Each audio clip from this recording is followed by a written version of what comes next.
Hello hi. ఈ cup ఏంటి ఇలా బ్లాక్ వాటర్ ఏంటి చూపిస్తుంది అనుకుంటున్నారా? సో ఏం లేదండి, ఇది ఉలవల చారు.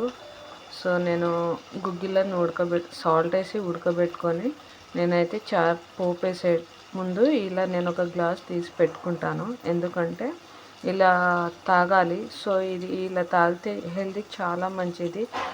బ్లడ్ అనేది ఫిల్టర్ అవుతుంది మన బాడీలోకి.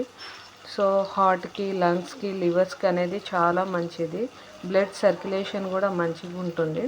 సో మీరు కూడా, నేను వీక్లీకి 2-3 టైమ్స్ అయితే ఇలా చేసుకొని అయితే నేను తాగుతాను. కనీసం ఒక కప్ అయినా లేదా మన టీ గ్లాస్ అయినా వేసుకొని తాగుతాను. సో మిగతా చారు అనేది నేను పోపు వేసుకుంటాను. సో మీరు కూడా ఇలా ఒకసారి ట్రై చేసి చూడండి. సో ఇలా తాగితే చాలా మంచిదండి హెల్త్కి. బాడీ కూడా చాలా యాక్టివ్గా ఉంటుంది. మీరు కూడా ఇలా ట్రై చేయండి. సో ఎలా ఉందనేది నాకు కామెంట్లో చెప్పండి. So please subscribe, share, bell ఐకాన్ని క్లిక్ చేయండి. ఇంకొన్ని వీడియోస్తో మేము ముందుకు వస్తుంటాను. సబ్స్క్రైబ్ అయితే చేసుకోవడం మర్చిపోకండి ప్లీజ్.